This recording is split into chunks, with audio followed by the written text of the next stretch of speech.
Comme d'habitude, on donne que des pistes, des réflexions. Cela dit, vous pouvez toujours trouver des choses qui sont beaucoup plus intéressantes que les miennes. Ça, c'est clair et net. Mais je vous dis une chose, les amis, faites bien attention. Pourquoi? Parce que il faut que vous étudiez, tout le monde, il faut qu'on étudie plus. Il faut qu'on passe plus de temps à essayer de comprendre ces textes. Pourquoi? Parce que la vérité, chaque jour, on en comprend des nouvelles.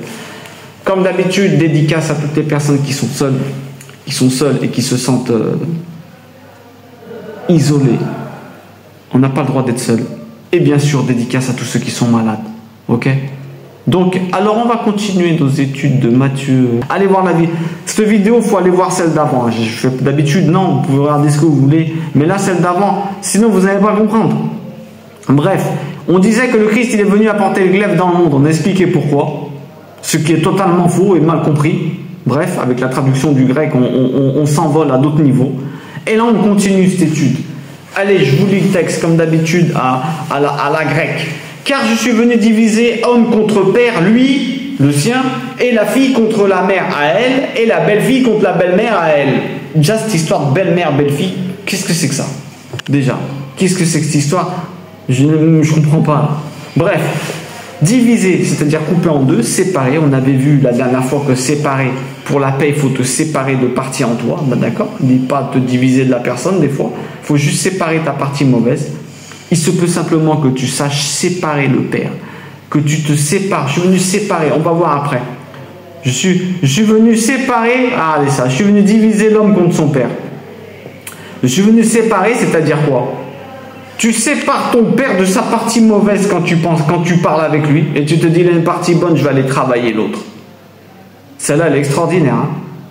Je suis venu diviser l'homme de son père, de la partie mauvaise de son père, pour qu'il arrive à le voir d'une manière incroyable. Tu vois une personne tordue, il faut que tu sépares toi dans ta tête sa partie mauvaise de sa partie bonne.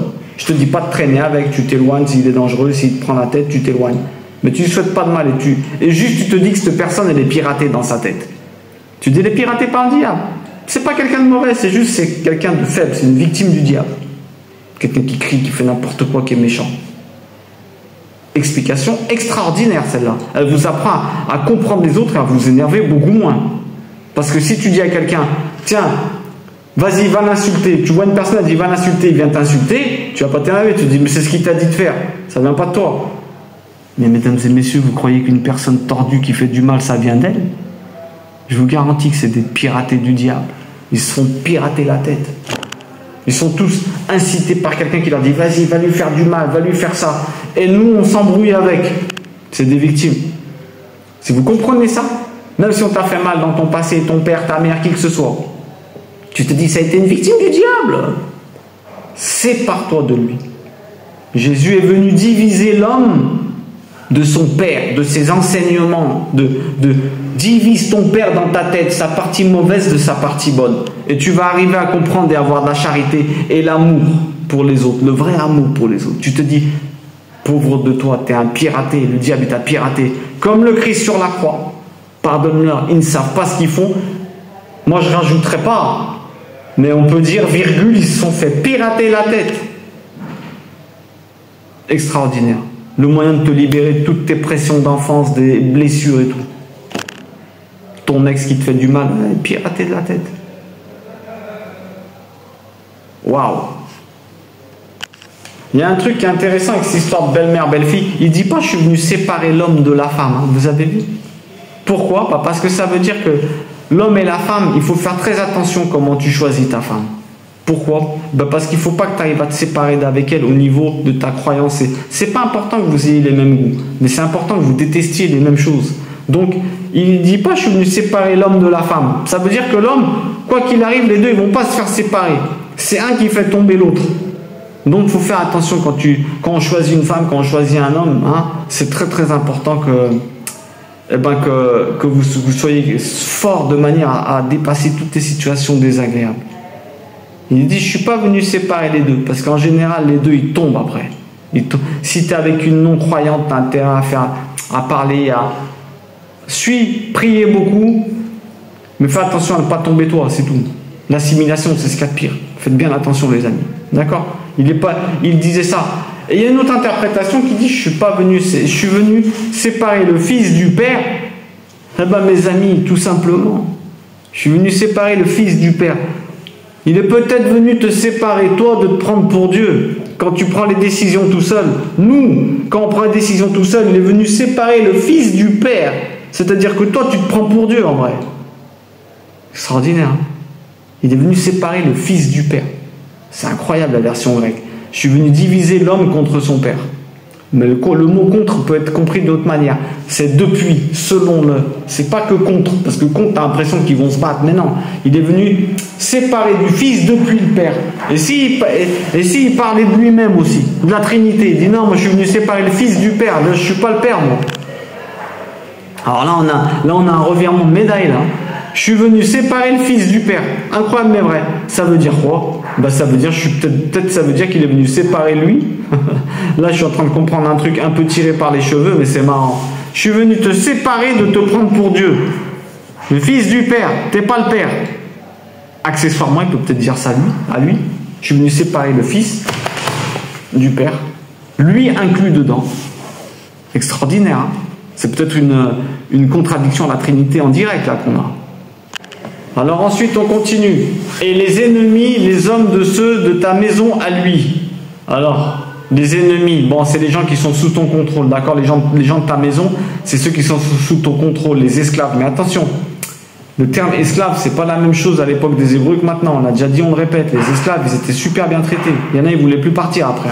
Quand il y avait le jubilé, les 50 ans là, quand il y avait au bout de 50 ans, il y avait le jubilé, ils étaient libérés, les esclaves. Eh ben, il y en a, ils ne voulaient pas partir. Vous imaginez, ils disaient non, je suis trop bien. Alors on leur mettait une boucle d'oreille à l'esclave qui décidait de rester. D'accord? D'ailleurs, ça vient de là, les boucles d'oreille. Ensuite, alors là, on disait les ennemis seront ceux de ta maison. Ça, on l'a déjà dit. Ennemis en esprit, hein, d'accord? Ceux qui ne sont opposés à Dieu en esprit.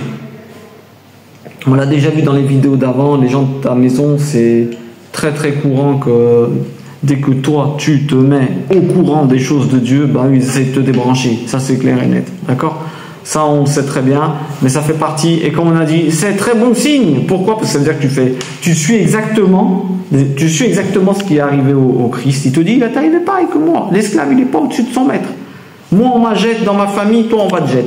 Moi, on m'achète dans les gens, dans mon village, toi, on va te jeter. Moi, on m'achète au niveau du boulot, mes amis, on m'achète. Vous allez comprendre, vous allez comprendre. Matthieu 10, 37. Celui qui aime, alors c'est là elle vient la frappe, les amis. Matthieu 10, 37. Celui qui aime père ou mère plus que moi n'est pas digne de moi. Alors là, on a une phrase. Mais qu'est-ce que c'est que ça? Ben la seule embrouille qu'il y a, vous savez ce que c'est? C'est le terme, parce qu'en français, on n'a que le mot, dans les langues latines, un seul mot, pour dire aimer. Donc j'aime mon père, j'aime ma mère, j'aime mon frère, j'aime Dieu, et j'aime le saucisson. Ou j'aime le sandwich ou le kebab, pour ceux qui ne mangent pas de porc. On n'a qu'un mot pour dire tout ça, alors qu'on ressent une chose complètement différente. J'aime le foot, j'aime Dieu. Mais mon ami, t'aimes pas ton père comme t'aimes ta mère. T'aimes pas ton frère comme t'aimes ta soeur. T'aimes pas ton père comme t'aimes Dieu, comme t'aimes ton père, comme t'aimes ta soeur, comme t'aimes ta mère. Vous voyez bien qu'il y a des degrés différents. Mais nous, on n'a qu'un seul mot. Je vous invite à aller étudier le grec. Vous êtes obligés. Parce que sinon, cette phrase, tu la comprends pas. Celui qui aime père ou mère plus que moi, mais c'est pas possible. Cette phrase est complètement irrationnelle. Impossible. C'est impossible qu'il te demande ça. Tu choisis d'aimer.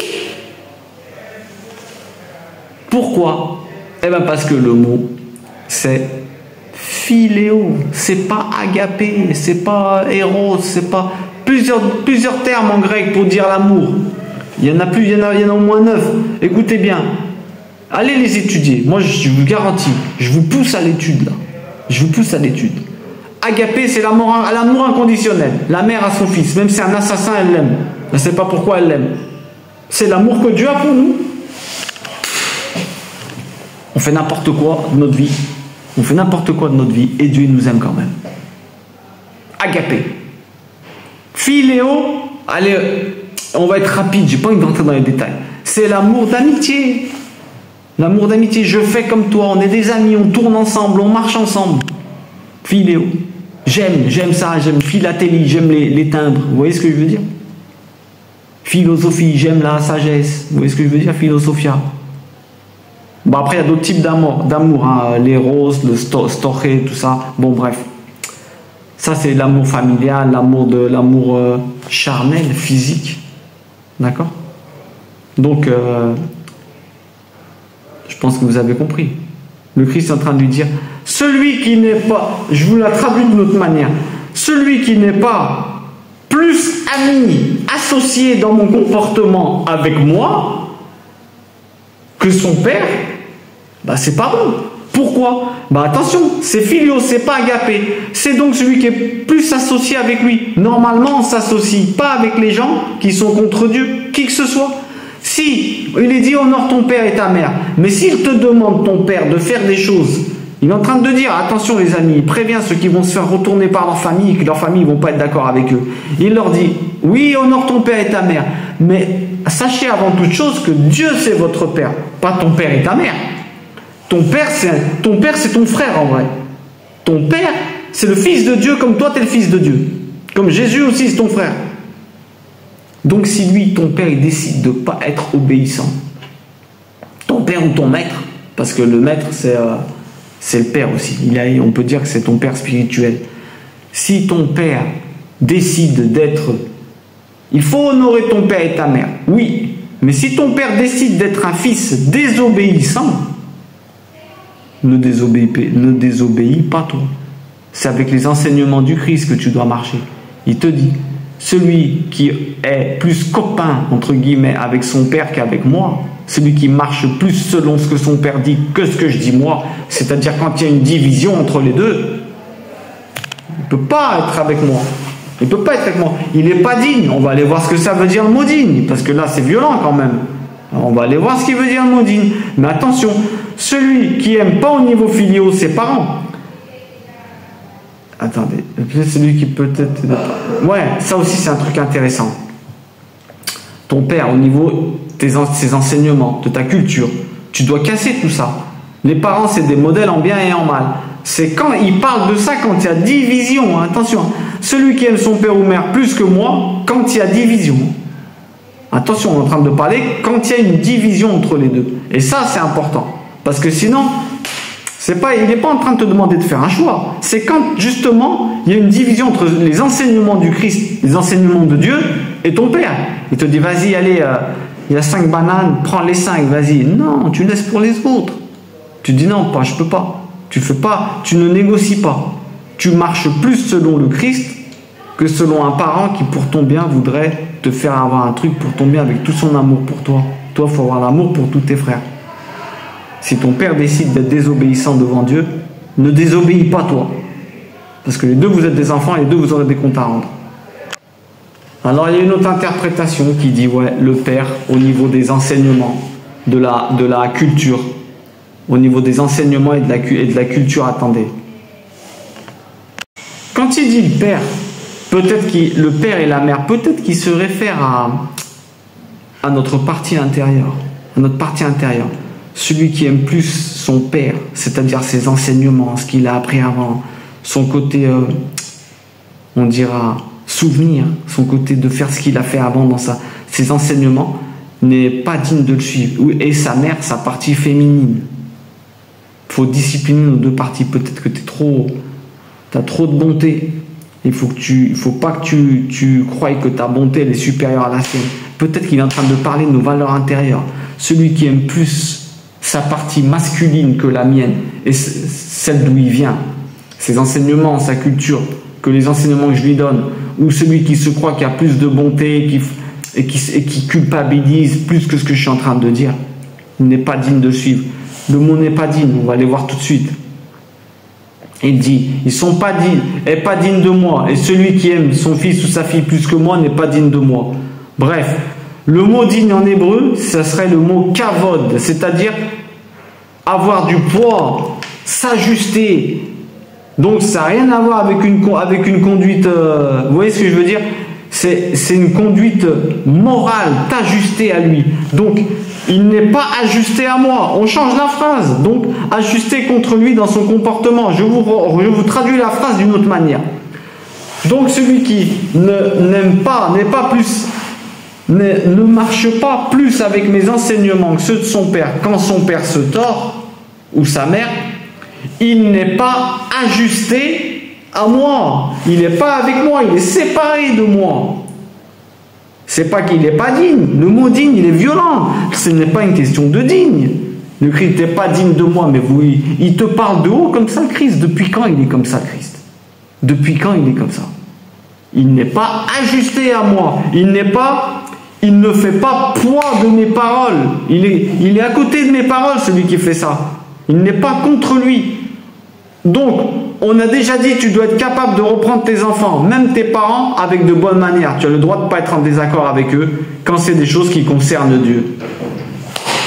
Et voilà. Voilà, vous avez compris. Il ne sait pas que tu n'es pas digne de lui, c'est que tu n'es pas ajusté à lui. Comment tu veux qu'après lui il te défende? Comment tu veux avoir la présence divine avec toi? Celui qui ne fait pas passer les enseignements je résume, celui qui ne fait pas passer les enseignements du Christ avant ceux de ses parents, quand il y a un choix à faire, hein, eh ben il n'est pas ajusté. Il n'est pas ajusté, donc le Christ ne peut pas aller te défendre et Dieu ne peut pas rester avec toi. Tout ce qu'il nous dit, c'est pour nous. Tout ce qu'il nous dit, c'est pour nous. Waouh, waouh, waouh. Alors le prochain texte, si Dieu le veut, c'est quoi? Et celui qui ne prend pas sa croix et suit derrière moi n'est pas ajusté à moi. Cette histoire de croix, on la voit dans une autre vidéo parce que celle-là, elle est incroyable mais vraie. Il y en a qui faut prendre des fardeaux. Vas-y, donne-moi des fardeaux. Je suis le Christ, je prends des fardeaux. Rien à voir. Je vous donne rendez-vous dans la prochaine vidéo. Que Dieu vous bénisse. Vous allez comprendre c'est quoi cette histoire de prendre sa croix. Vous allez vous dire ce n'est pas possible. C'est pas possible que ça veut dire ça et que nous on a cru que c'était... C'est appétissant une religion où une croyance où on te dit prends une croix directe comme ça là.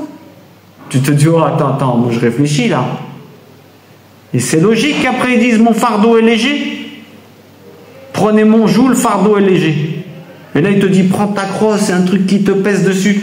Allez, je vous invite à attendre la prochaine vidéo. Mesdames et messieurs, soyez forts et bien entendu soyez bénis vous et toutes vos familles. Ciao ciao.